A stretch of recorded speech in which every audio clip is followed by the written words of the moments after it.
Est-ce que le christianisme c'est une religion pépé importée soit en Europe? M'ta remè dans série ça ou bien dans dernier épisode ça présenter nous des preuves apostoliques et le fait que des pères de l'église c'était des martyrs que ont été et comment ils ont contribué au développement de littérature chrétienne en Afrique. Donc ça qui fait que nous gagnons dette de gratitude que le christianisme européen a gagné.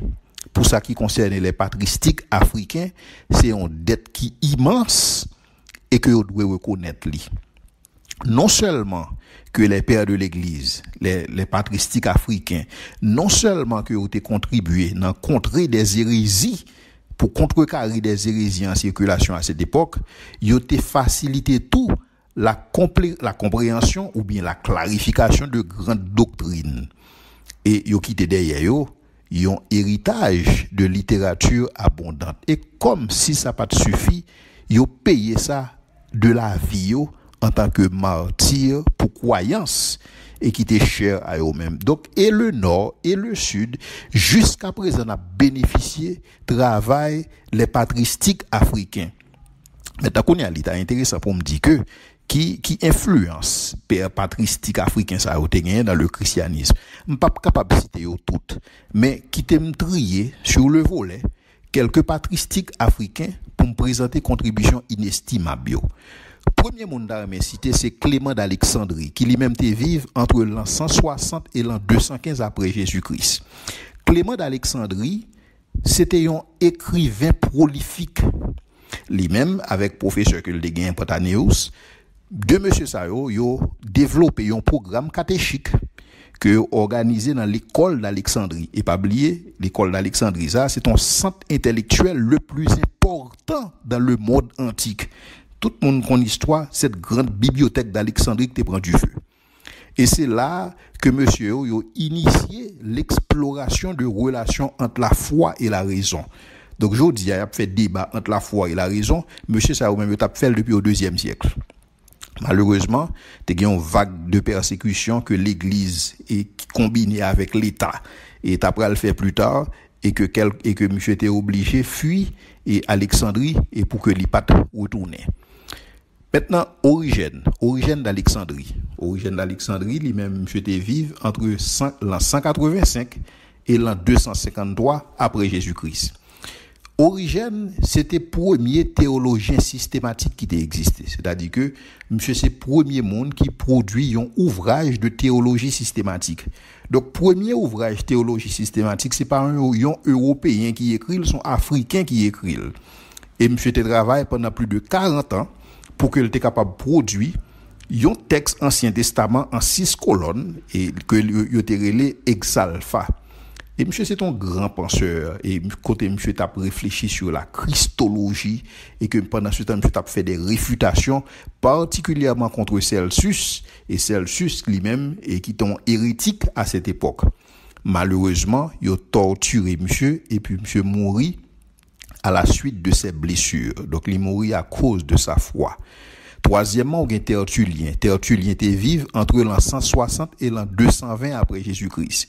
Tertullien, c'est un brillant avocat, c'est un rhéteur. Et, attendez bien, oui, c'est Tertullien qui inventait le terme Trinité. Parce que, pas oublier, le mot Trinité n'a pas existé dans la Bible. Donc, premier monde qui inventait le terme ça, ou bien, alors, je ne vais pas dire premier monde qui inventait le terme ça, c'est Tertullien. C'est-à-dire que, aujourd'hui, nous ne sommes pas capables de parler de Trinité si pas de Tertullien, un Africain qui t'a inventé le terme ça. Et c'est monsieur qui a inventé l'expression Nouveau Testament. Je dis à tout le monde a parlé de Nouveau Testament, sans que vous ne vous rendiez compte que sont Africains qui a inventé le concept ça. Ensuite, monsieur écrit, ça aurait les apologies.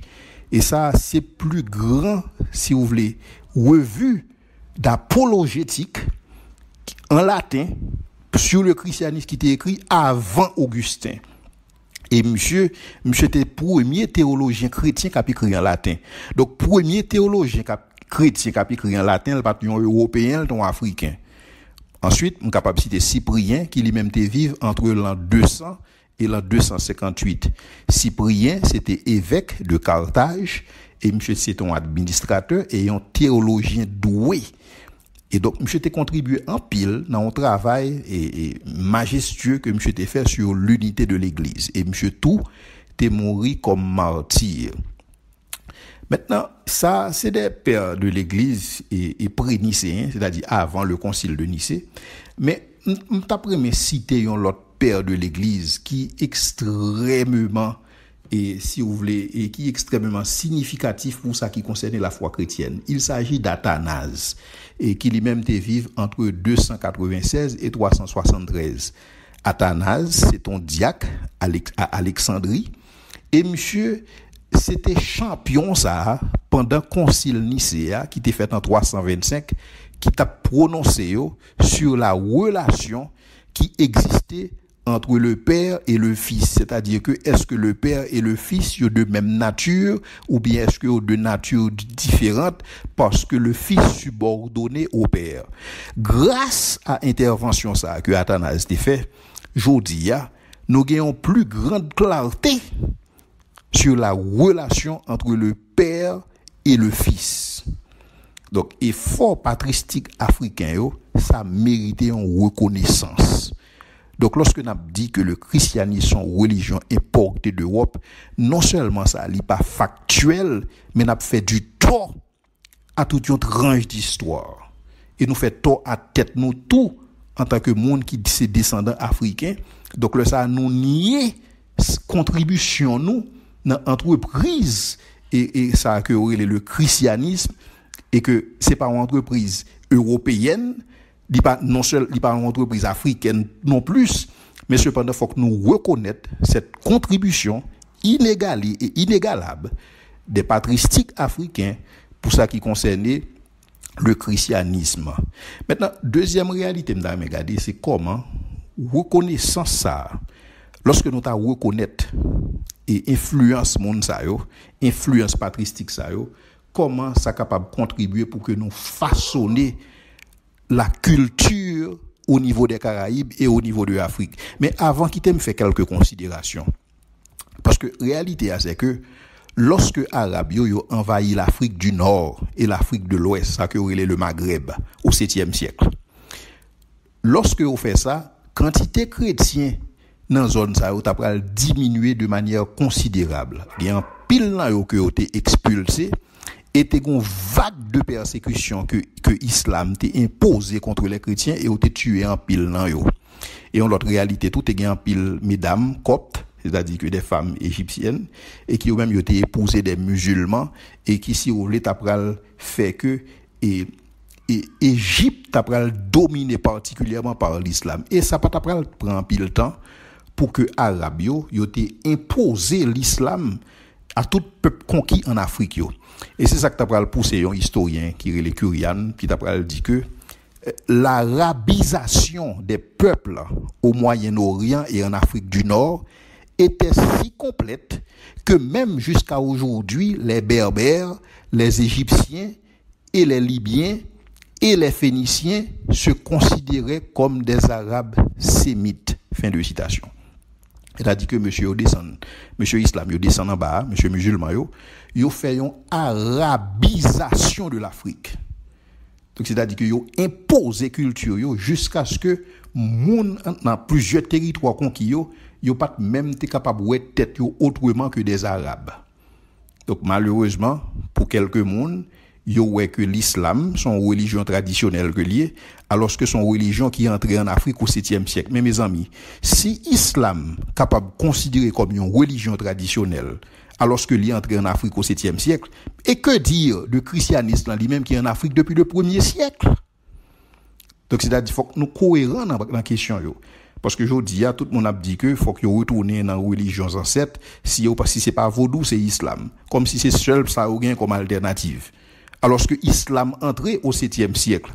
Maintenant, pour ceux qu'il s'agit de vaudou sont religion ancien que lié. Ou capable de dire c'est des pratiques qui t'a fait même depuis en Mésopotamie, côté monde t'a pas adoré des divinités, etc. Mais pas dit que le christianisme, lorsque il entré en Afrique. Donc c'est ton imposition que le africain yo, il pas capable de ça puisque c'est africain qui contribué à la forme que le gain que européen a utilisé aujourd'hui. Donc comprendre que christianisme là, il était sous sol africain depuis au moins 2 millénaires, capable d'aider nous gagnons l'autre perception de nous-mêmes en tant que chrétiens. Donc nous pas des monde qui renoncent à culture nous pas des monde qui renoncent à religion ancestrale parce que le christianisme est capable de considérer tout comme une religion ancestrale parce que il y a 2000 ans depuis le Chitakol en Afrique. Il est vrai que il a subi des revers au 7e siècle avec invasion arabe là, avec arabisation ça, mais cependant, il doit considérer comme une religion ancestrale au même titre que l'islam, puisque il était là avant, et donc ça c'est tout à fait logique. Et il y a des gens qui pensaient que leurs chrétiens, c'est des gens qui acculturés. Donc, il y a que pour eux-mêmes, c'est uniquement le vaudou et dans une certaine mesure l'islam qu'ils sont capables de présenter comme religion traditionnelle de l'Afrique et religion qui t'a pratiquée depuis la nuit des temps. C'est comme si lorsque colons sont venus et colons c'est eux-mêmes qui étaient portés pour mon yo, le christianisme. Non, tel n'était pas le cas. Le christianisme était en Afrique avant colons yo vini. Colons yo débarqué en Afrique au 14e siècle, le christianisme était en Afrique au 1er siècle. Donc l'extrêmement important pour que différence ça que nous capables de faire et pour que lorsque un monde sont chrétiens et pour que li pas ouais que et te une imposition qui t'est faite et à lui-même et à chrétien ou à noir ou en Afrique, il a imposé le christianisme. Non, ça sont bagaille qui contrefactuel. Il pas historiquement exact que yo te contraint africain yo à accepter le christianisme, même quand ça a été fait lorsque yo te prend des esclaves, lorsque yo te prend des noirs en Afrique, yo mené dans colonie au 14e siècle, 14e, 15e siècle et le ça yo imposé yo entrer dans l'église. Ça son réalité qui factuelle. Ça c'est ça lié.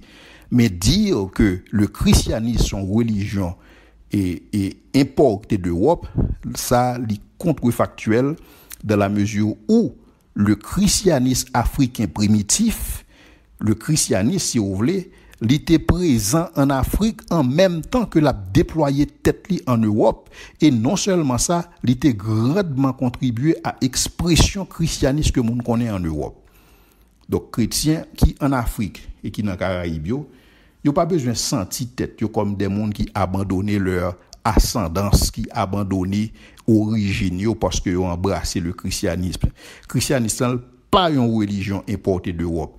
Non seulement les christianistes sont capables de retracer sur le sol africain depuis le 1er siècle, mais lorsque vous regardez la contribution des patristiques africains pour la formation de la foi chrétienne, donc et l'Europe et le reste du monde, nous gagnons dette envers l'Afrique. Pour ça que l'Afrique contribue à nous-mêmes. Malheureusement, il y a un pile monde qui pas connaît le christianisme historique et qui pas connaît l'histoire et à chaque fois qu'il a présenté le christianisme comme une religion importée, le ça, il a senti que ça a ébranlé alors que il pas réalisé que son mythe que a vendu et que bagaille ça, il pas existé véritablement, il pas factuel. Et c'est ça que nous avons une responsabilité dans l'église pour que nous apprenions l'histoire, pour que nous apprenions l'histoire de l'église, pour que nous apprenions l'histoire des civilisations. En sorte que lorsque le monde vient devant nous avec Fab, nous sommes capables de faire même genre avec Paul, qui te dit dans 2 Corinthiens 10, le verset 5, nous démolissons les arguments et toutes les prétentions qui s'opposent à la connaissance de Dieu et nous amenons toute pensée captive à l'obéissance de Christ. Donc, je dis à l'église, il y a une responsabilité pour démolir mythe ça, selon lequel le christianisme est une religion importée d'Europe. Parce que fait yo dit l'autre bagaille. Fait yo pas montrer que le christianisme c'est européen porté en Afrique. Fait yo montrer que le christianisme était commencé en Afrique depuis le 1er siècle. C'est-à-dire que pendant la développé en Europe, la développé en Afrique, parce que c'est ça que Christ a disciple comme mission, aller partout le monde. Et donc, là, ça a besoin de réaliser qui s'est passé dans l'histoire. Et donc, chrétiens, nous avons besoin d'éduquer nous pour ça qui concerne l'histoire chrétienne, l'histoire de la foi, l'histoire de l'église. non seulement ça permet que nous restaurer la vérité, mais ça rétablit confiance nous en tant que chrétiens africains, en tant que chrétiens caraïbéens, pour que nous soyons capables de répondre de manière factuelle et objective lorsque monde yo mettait en défi racines africaines nous.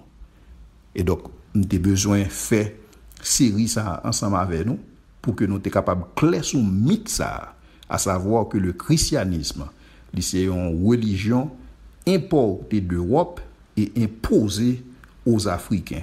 Tel n'était pas le cas. Colons yo entré en Afrique au XIVe siècle. Le christianisme est en Afrique depuis le 1er siècle. Et c'est pendant période ça, 1er, 2e siècle et début 3e siècle, où tu as des pères de l'Église qui ont grandement contribué à façonner le christianisme tel que nous connaissons aujourd'hui.